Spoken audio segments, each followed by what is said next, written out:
It's time to set sail on Azurite seas. Is this the set where I win one? Oh, pretty please. I trigger our island and it looks like my time, but then Oswald flips a lucky dime. Come on now, let's play some Lorcana. Just smash me fox into pirate Moana. We'll link in quest and never stop. Sing half a lumps like jumbo pops. A smorgasbord of lore, it's Lorcana. Hey Brett, does life ever feel like a hurricane? You know, sometimes it's just a duck blare, Katie. Ugh, ain't that the truth? Sometimes you just want to scream. Woo! Especially when you're in the midst of reveal season. OMG. Our reveal, by the time you're listening to this, has happened. Ah, yay, so fun! We revealed Freckles to the world. Woof woof. One of the final cards from the set. I know, what an honor. What an honor to be on the caboose of it all. If you missed that reveal, you can go back and watch it on the YouTube. We made a little video. It was a fun time. We had a really good time with it. We got pretty silly, and luckily we're snowed in for an entire day up here in icy, cold New Hampshire. So we had plenty of time for all kinds of wild ideas, and it was a blast. If you want more of our thoughts on Freckles, check out the reveal and the reaction video. But holy cow, there is so much to talk about, so many reveals. So many fun new cards coming in the next set in Arcasia's Island. Yeah, it feels like every 5 minutes we're finding another reveal that pops up online. The art is looking better than ever. Oh, it's gorgeous. It feels so unique to this set. We're seeing so much of the island, right? So many of the backgrounds of the glimmers are elements of Arcasia's Island. Those owl-like trees. I'm curious about who Arcasia is.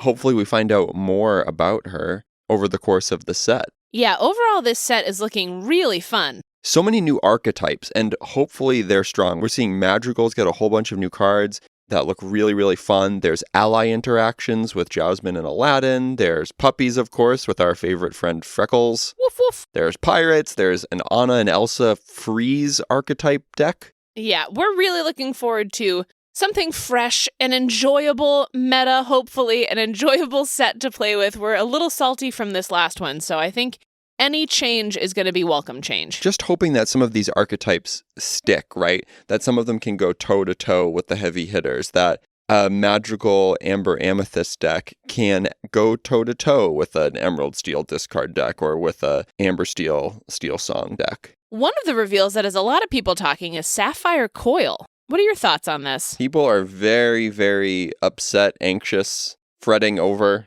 the Sapphire Coil. Now, I'm always hesitant to react strongly to a card before the entire set comes out, before we've had a chance to actually play it. Yes, Sapphire Coil looks strong. It is a 2-cost inkable item that says whenever you put a card into your inkwell, you can give a character -2 strength this turn. So people are saying it's a straight upgrade over Ice Block because, you know, it's -2 strength and because it's inkable. It does cost more, and it does have a cost to activate it in that you need to continue to ink. So, you know, I wouldn't say it's a straight upgrade, for one thing. But yes, the potential is there. You can, for instance, ink twice in a turn and then hit a Maui Shark with a Medusa. Sure, yeah. So it's certainly powerful.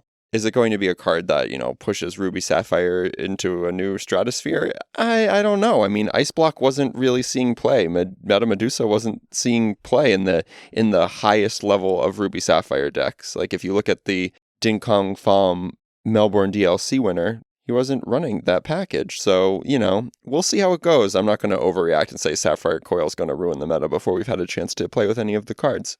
Certainly. There's no reason to panic over pretty much anything right now until you've gotten to play with all these new cards. There's only so much planning you can do. For example, if Sapphire Coil does become really, really strong and really prevalent in the meta, you can figure out a way to counter it. I mean, its ability is predicated on inking cards, so discard becomes stronger, for example. That's just one of the ways that the meta is going to adapt and evolve, and it's way too early to start saying, like, you know, Sapphire Coil needs to be banned. Yes, definitely. Far, far, far too early. You know what it's not too early to do? What? Vote for the S'more Awards! It's almost too late to vote for the S'more Awards.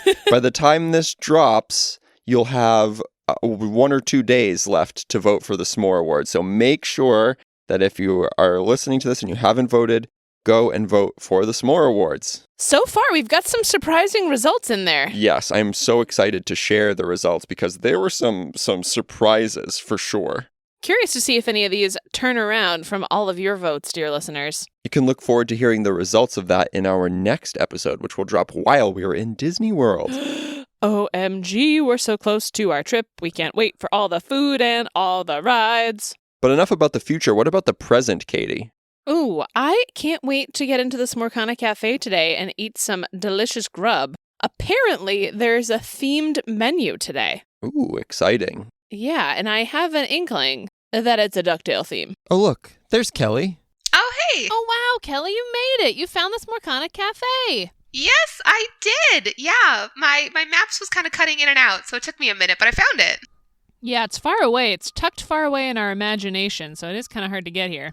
It exists kind of in the Bermuda Triangle of podcast studios. Got it. Well, I'm so glad I made it. So glad to see you guys. Yeah, it's our favorite restaurant, so it's nice to have a family member here to finally show it off to. Yes. Let's go inside. Yeah, let's go.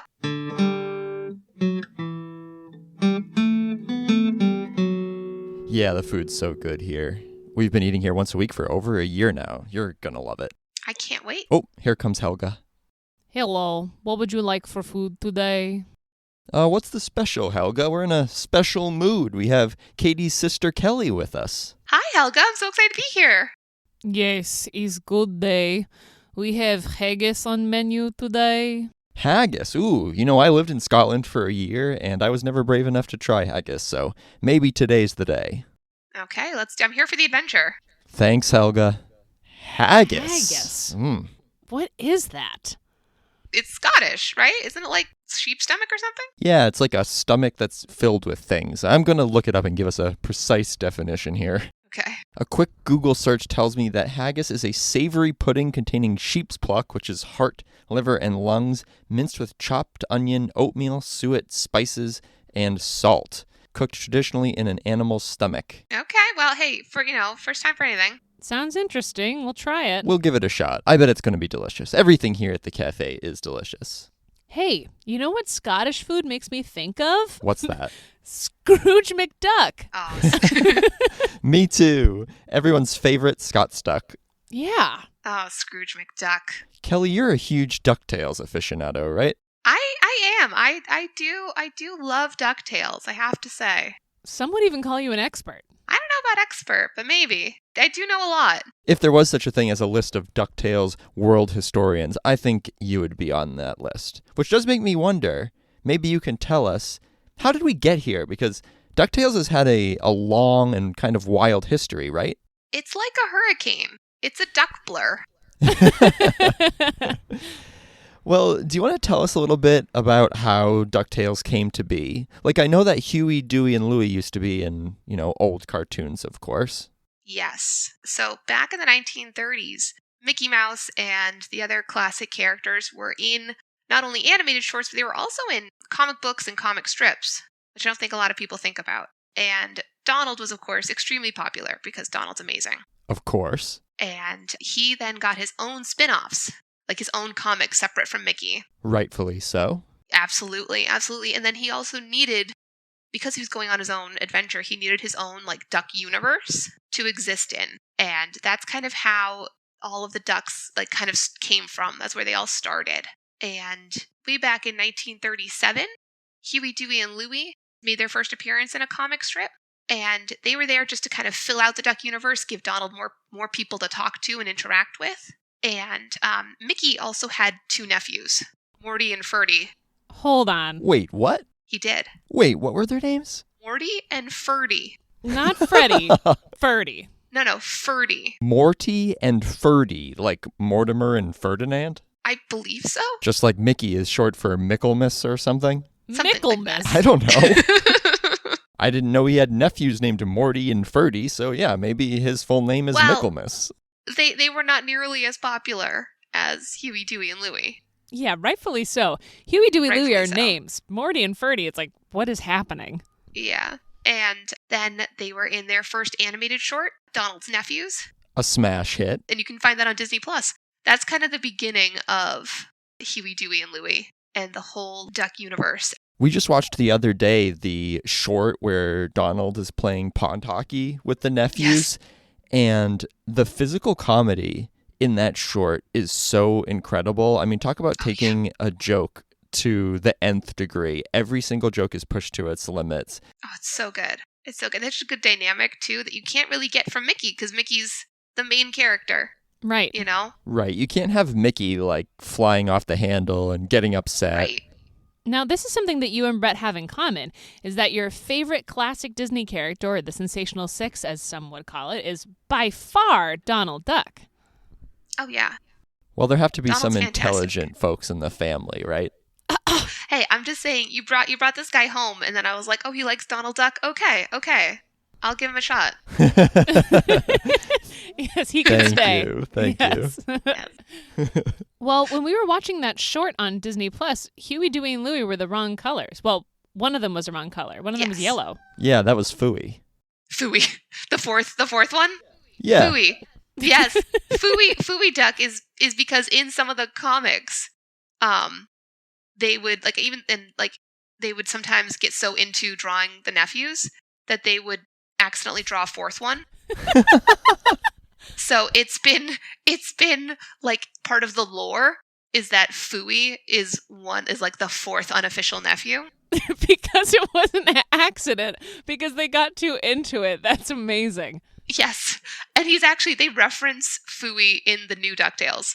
Yeah, he shows up in the Dreamland, right? And like there's one where like Dewey is like, you know, I think I figured out like that we there's actually a fourth, like, you know, there's a fourth one of us, and you know, his name is Fooey, and Scrooge is like, no, like you just drew that on a map, like that's not real. But Okay, but going back to the 30s here, yes. how did DuckTales develop? How did this Duck universe develop? So Donald has his own comic strips, and he's also in comic books, and Carl Barks, a Disney artist, really kind of took that on. And he did the art, he did the stories. He brought Huey, Dewey, and Louie over from the shorts and the comic strip. And then he also created Scrooge McDuck. And it was in a very famous comic book, Christmas on Bear Mountain. And they go to visit Scrooge McDuck, you know, an uncle. And, you know, Scrooge is, you know, miserly and curmudgeonly. And he wants to test the nephew's courage. So his plan is to dress up like a bear to scare them. Yeah, And a classic storyline. But of course, a real bear enters the cabin, and Scrooge realizes that they are fearless. And that basic setup of Scrooge doesn't really want to interact with the nephews prove that they are interesting and worth spending time with, and they bond. Is the plot is DuckTales. That is what DuckTales is. Right. Is them all kind of bonding over that. And of course that basic plot changes throughout each iteration. But that's the basic idea. Yeah. And then Scrooge McDuck got his own comic book that went on forever, and there are different international versions, like not just like translations, but there's like a Brazilian version, an Italian version, a Dutch version that have their own lore, that are based on the same basic characters, that also have their own histories and their own versions of different things. Interesting. Yeah, which is very neat, and you can go into a huge deep dive on kind of each different version. But in all of them, Donald, the nephews, Scrooge, all kind of come together in some way. Okay, so this is happening all through the 40s, 50s, 60s? Yep. And then there's sort of a big redevelopment, I guess, when Disney is sort of reborn in the 80s. Yeah, so 80s, Michael Eisner and Frank Wells come on as CEO and president Yes. of the Walt Disney Company. Our favorites. And Michael Eisner had worked in Saturday morning television at ABC. And he was like, I really want Disney to enter that space. And there was a lot of concern that if the core characters were seen on TV, that TV would cheapen them. Like they'd be overexposed. So like they first developed the Wuzzles and the Gummy Bears, so that they weren't using like previously established Disney characters. Mm-hmm. But also they also made sure that they had television animation department, so that the animation style was elevated compared to traditional Saturday morning kind of cartoons. They want to make sure that even anything that has Disney on it is going to be at a certain quality standard. Yeah, they had to uphold the brand. Exactly. So then after they discovered that these shows were extremely popular and were working very well, they decided to start using some of their already established, well-known characters. They use the characters of the Jungle Book in Tailspin, and Chip and Dale in Rescue Rangers, Yeah. and most significantly, the ducks of the Duck universe in DuckTales. Woo! Woo! Ooh. So this is a smash hit, right? Like everybody loves DuckTales. Oh, huge, huge. So it was extremely popular. Big part of the Disney afternoon, which is what that TV block was called. And it starred Huey, Dewey, and Louie, Scrooge McDuck, and the characters from the Carl Barks comics, like Magica De Spell and Gyro Gearloose, and all those characters that had been established. And the same, the DuckTales kind of core plot, that the nephews prove themselves to be adventurous, and they bond with Scrooge over a love of adventuring, and then they just take off on adventures together. And Donald was not featured very much in the series. I've heard two different conflicting stories. Some people say that it's because they didn't want to overexpose him. He's too much of a core character. Others say that they were worried that kids wouldn't understand what he was saying. But either way, he made appearances, but he was mostly out serving the Navy. Wow. Yes. That's why he has a sailor outfit. Oh, right. That makes sense. Yep. Were you hooked on DuckTales as a child? I loved DuckTales. I loved Chip and Dale, Rescue Rangers, Tailspin. I really kind of gravitated towards the ones that had some established characters as kind of a way in. Totally. Goof Troop, absolutely. Goof Troop had Goofy as one of the main characters. So I almost think that maybe they were just worried that no one would understand Donald. Because they used Goofy. Yeah, right. What? So that doesn't make any sense. And they made the Goofy movie. Right? Well, Goofy movie, something I've not been able to find substantiated, but I've been told. So who knows? This is an internet rumor. Who knows? Is that they originally wanted to cast Steve Martin to be the voice of Goofy. What? That was proposed. That's insane. How far that actually got, if that was just like a comment an executive made, I don't know. But then they realized that was stupid. Yeah, over Bill Farmer's dead body. Can you imagine Steve Martin in like a regular Steve Martin voice saying, "Hey Max, you know what? Let's grab a banjo and hit the road this summer." Right? Like, dear God. Again, I don't have any hard evidence on that one, but that is something that I've heard multiple times. Yes. So how long did DuckTales run? Because I remember loving it as a kid and it having its heyday in like the early to mid 90s. Did it last through the 90s? I can't remember. So it ran from 1987 to 1990. Yeah, that predates us. And then there were reruns for a few years. Yes, reruns for many, many years, which I definitely know is how Katie and I watched the Disney afternoon. Because they were all syndicated. You could just watch them over and over and over. And the original DuckTales is just so good. It's so comforting. You have the original, like, Alan Young voice of Scrooge. It's so comforting. And there was a movie around this time, too. There was a movie, Treasure of the Lost Lamp. I loved that movie. I watched that on repeat. It's so good. That's kind of the beginning of straight to VHS sequels. It was made by that kind of department in Disney. They did have a theatrical release. They decided, actually, this movie's too good and we're going to make it a theatrical release. I mean, relevant to the interests of this podcast, there is one scene that is emblazoned in my memory where one of them wishes for a gigantic bowl of ice cream, and there's like a cherry that's the size of their heads, and the whole thing just looks so delicious, and I will never forget it. Ugh. So was that the last we saw of Huey, Dewey, and Louie up until the recent reboot? Oh, so in the later 90s, we had Quack Pack. Quack Pack? Quack Pack, which I don't know if Katie remembers. This came on at the end of one Saturday morning. So Katie and I almost never watched it for many reasons. One was that it was at the end of one Saturday morning, and by that point, like, parents were awake, the day has started. Mm-hmm. But also because Quack Pack is bad. Oh, Yeah. no. So it was kind of like a reworking of the concept of Huey, Dewey, and Louie. It's not really DuckTales because there's no Scrooge. It's Huey, Dewey, Louie, Donald, and Daisy. And every one of the boys, the nephews, they're all just late 90s Jonathan Taylor Thomas, cool 90s preteens. And their entire personality is like, we don't clean our room. We're too cool for that. Let's skateboard. Oh no. And they also like, they have superpowers. What? At some point, like Ludwig von Drake gives them superpowers and they're like, yeah, look, I'm so cool. And like that comes in and out. It's not good. I was recently on a flight and I was like, you know what? I'm gonna go back and like look at Quack Pack and like look at some DuckTales. And I was, again, trapped with nothing else to do, and I was like, I can't keep watching this episode. Oh, like you'd rather raw dog your flight and stare at the seat in front of you than watch Quack Pack? Yes, because of how bad it is. Yeah, it was It is those characters in name, but it doesn't feel it's not that same connection between them. Sure. And it's not like even the original nephews where they're like littler and they're just kind of playing off of Donald Duck and playing pranks and that sort of stuff. It's not even that. Like they don't even care enough to do any of that. They just want to look cool in front of girls and go surfing. Ew, what? It's not good. It's not good. That's sad. It is sad. So they shelved Huey, Dewey, and Louie for a while after that. They did. They needed to take a break and really figure out what they wanted to do. And then 2015, the executives at Disney were talking about bringing DuckTales back because it has such a huge fan base. There's so much lore. There's so much there.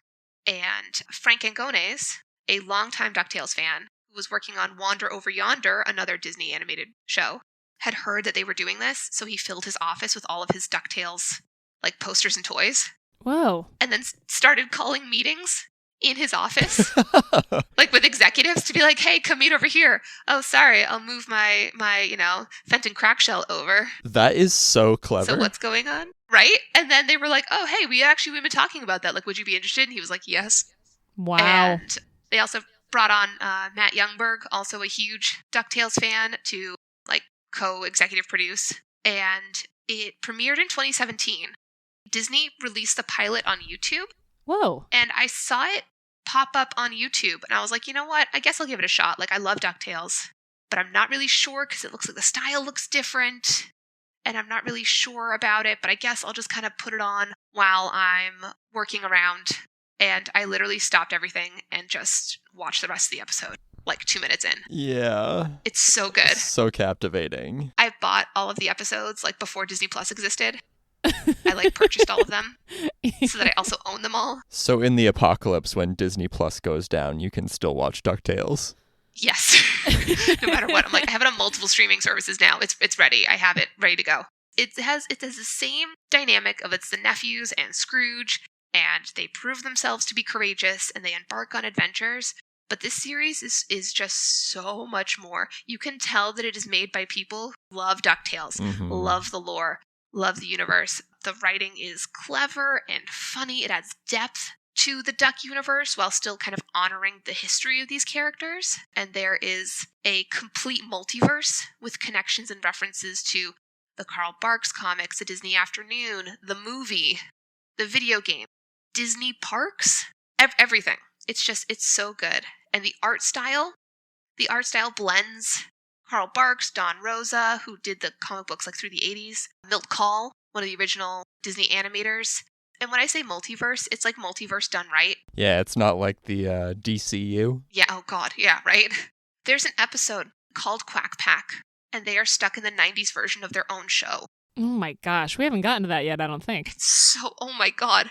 It was in that moment, like I already loved the series so much, and I watched that episode and I was like, this is the most incredible thing I've ever seen. I just had a realization as you're talking.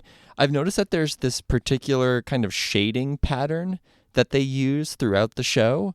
It's kind of this stippled shading, and it's made to look like a comic strip, isn't it? Yes, it is very specifically meant to look like the comics. That's also why Donald has the very dark top instead of the other, and their beaks are Ludwig von Drake beaks, that kind of Milt Kahl style that made it easier for them to kind of like talk. It blends all of those different pieces together, and it's an homage to every version of DuckTales. It's really wonderful. And talk about the contrast to Quack Pack. I think one of my big takeaways from the show is that the three nephews are all so clearly developed with that love and affection for DuckTales. They're three-dimensional characters. They all have their own hobbies and wants and likes and they're dislikes. So well developed. Super well developed. And they interact with each other so well, and the stories they build on each other. Where the original DuckTales, which again, loved to pieces, but it was very much so built for syndication that you could watch these in any order, where these, they're built on each other. I remember watching the last episode. It was during COVID. So I had Disney Plus by then, but I still had purchased all of them separately. And I was like tearing up at the final episode. Wow. So to anybody listening who has not watched DuckTales yet, you have some really fun homework to do. Seriously, do yourself a favor and watch it. It's so good. Even if you aren't familiar with the greater Duck universe, I think you'll still get a lot out of it.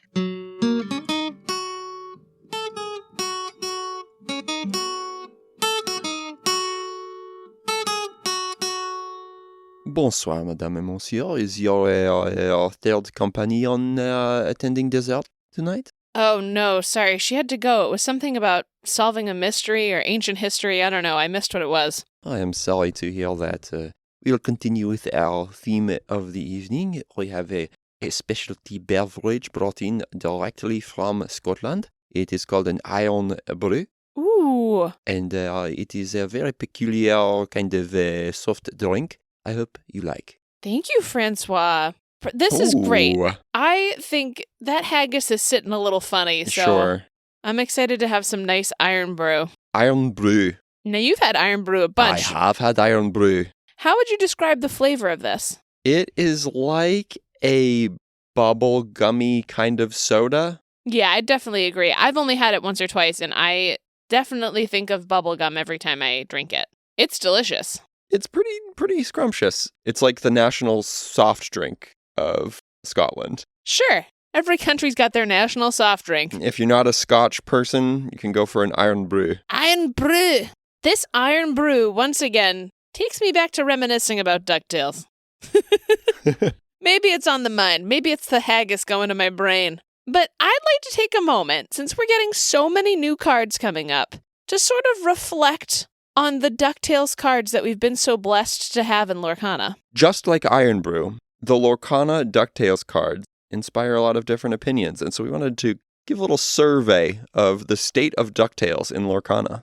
Yes, let's first look at the best DuckTales cards. I think no argument here. I think at the top of the list has to be Lucky Dime. Absolutely. Nothing's made more of a meta impact over the life of the game from DuckTales as Lucky Dime. Next on this list is McDuck Manor. And McDuck Manor, I personally love as a card. I'm a fan of the limited format, and I think McDuck Manor is just unreal in limited.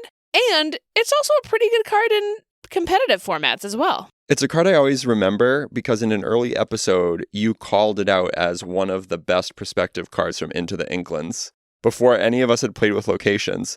And I had said, I don't think it's going to be that great. And you were absolutely right. Genius. I'm a big fan of Scrooge, aficionado of antiquities. Ooh, okay. The 4-cost uninkable 5/5 that quests for 2. Yeah, he's a pretty solid bod. Super, super solid. Love the art. Have a couple foils of that Scrooge. Like to use those whenever possible. It's just a card that I will try to slot into a deck if there is any reason to. It's seldom that you play him and he isn't the biggest character on the board. Which is a fun character moment for Scrooge, who's the richest man in Duckburg, to be one of the biggest cards on the board. There are some other cards that I think are a little bit underrated that don't see play, but are still pretty decent. Yeah. The Magica Dispel shift line is one that could eventually see more play. Yeah, that feels like it's been completely overlooked by so many people. So she's got a vanilla 2-cost 2/3 that quests for 1. Fine, right?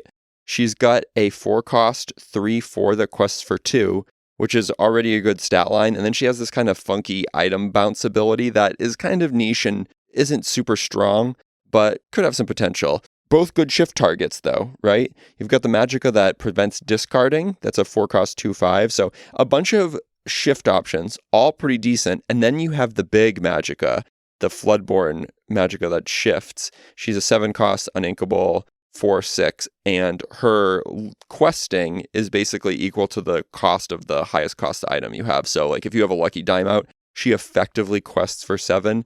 If you have a Merlin's carpet bag out, she effectively quests for 5, etc. Could be pretty fun, like you were saying, in a Blurple deck. And if there are any other items that come along that are expensive but see routine play, she could be extra good. Flintheart Glomgold also makes this list for me. I, again, really like this card in a limited format. I think he's really strong. He has evasive on your turn. He quests for 2.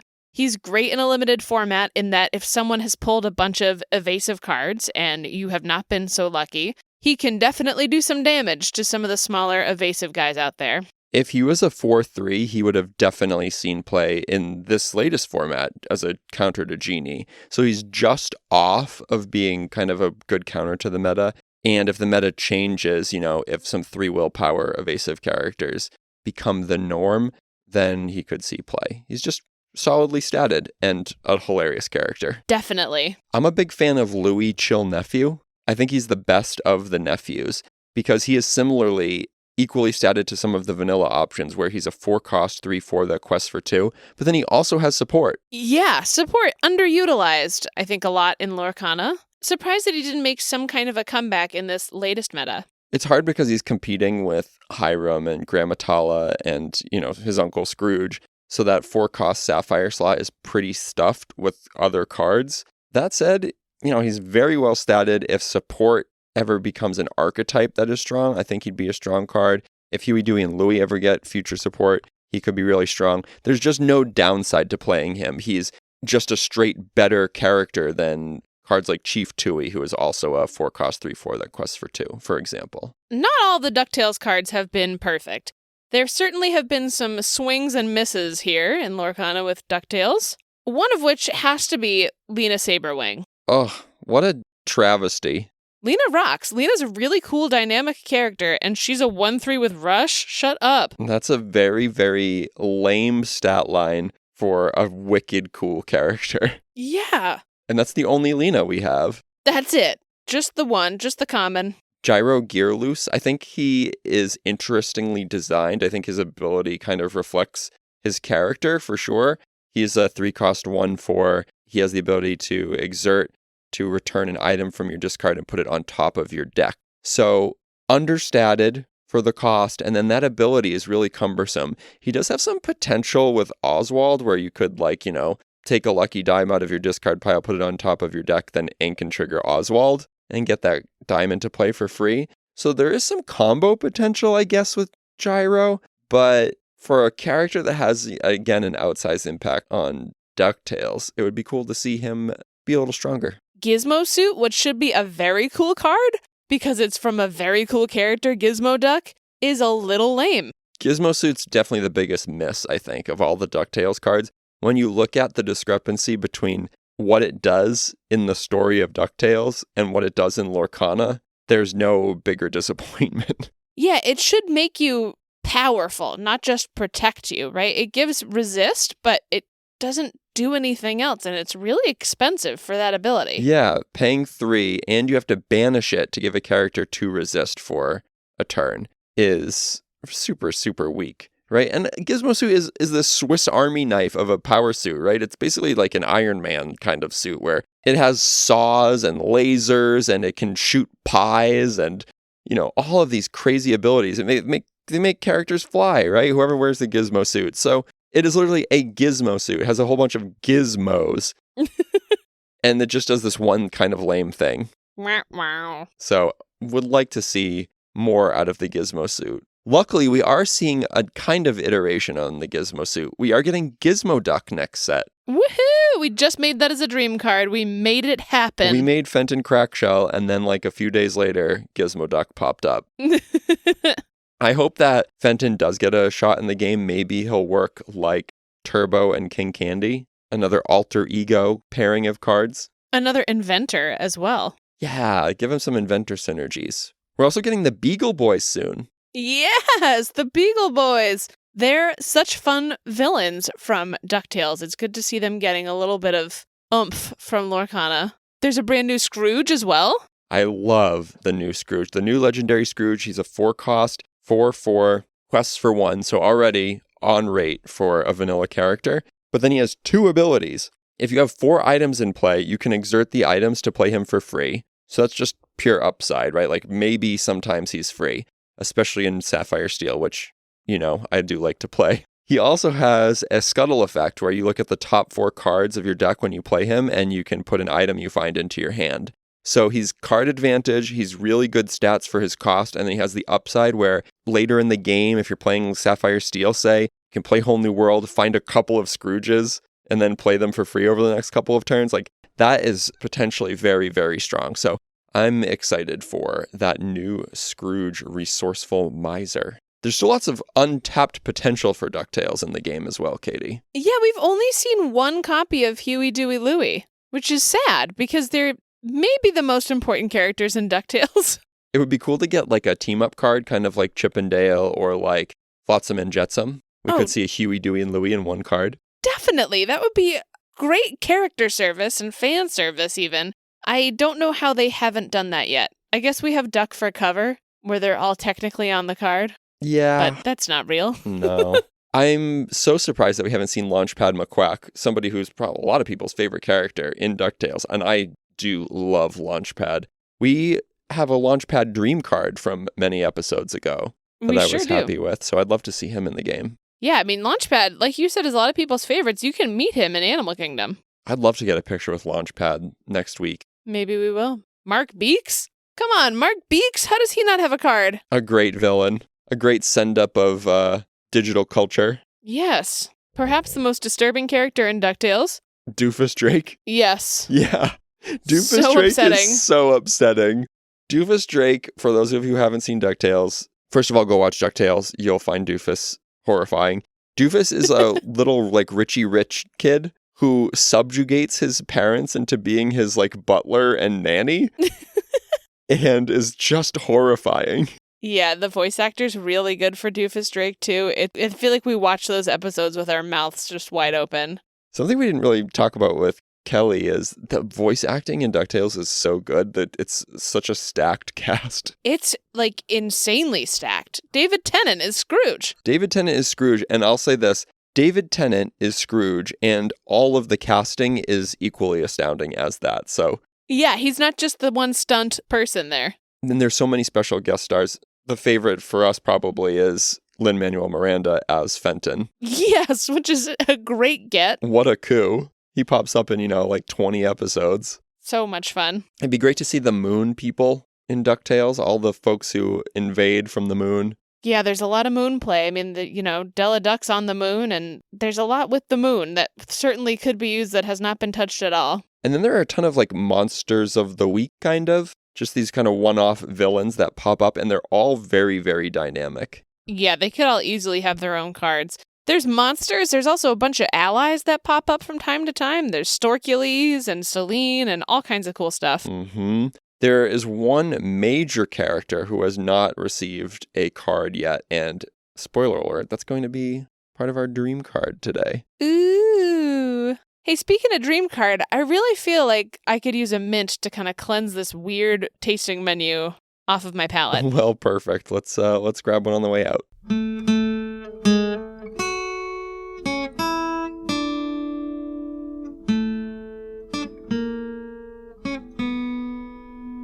Here you are, Katie. Oh, thank you. Ooh. I was hoping it would be this character. Strong, isn't it? Ooh, it's a strong mint. All right. Well, here we have Mrs. Beakley. Woohoo! Mrs. Beakley, Agent 22, has not yet received a Lorcana card and absolutely deserves one. That's insane. I hope we see her in the coming days. I hope she's just a late reveal. Mrs. Beakley is a 6-cost, inkable, steel character with 3 strength and 6 willpower. She is a storyborn, mentor, and an ally. She quests for 2. Decent stats. You're hoping for a decent ability to go along with those stats, though. That ability is Weaponized Guilt, which says... When you play this character, name a card, then choose an opponent and look at their hand. Discard all cards with a name matching the named card. Gain 1 lore for each card discarded this way. And the flavor text... Get ready for the storm. What a baller. She's a super rare card. And our 54th not including any episodes where we had multiple dream cards. Lots of dream cards so far. We could almost make a whole deck. This ability aligns with some of the other effects that Steel has had over their lifespan. It can deny powerful effects just like Pete, Games Referee, can. I love the mind reading elements of it. It almost would fit into an Emerald Steel discard deck as well. Definitely trigger Prince John hitting off of Mrs. Beakley. That would be really, really cool. It synergizes with any Emerald bounce effects, like you can Cloud Kicker their Hiram back to hand and then name Hiram. So super strong in the late game potentially. It also really rewards knowledgeable play. Like if you're able to hand read and use her effectively, then you'll be more deserving of victory. I love how strong she is. I love how big her stats are. I love that she has an extra ability and that she's a super rare. She is such a strong, dynamic character, especially in this 2017 version of DuckTales, and I think she deserves no less. It'd be great to add this kind of counterplay to the game, I think. You can be like, oh, I know they're going into their Sisu turn, and the one thing that really would ruin me is a big Sisu. I can name Sisu, and then you get to discard all of their Sisus if they have multiple copies in their hands. So potentially super, super strong. So hopefully we'll see Mrs. Beakley and Lorcana soon. Fingers crossed.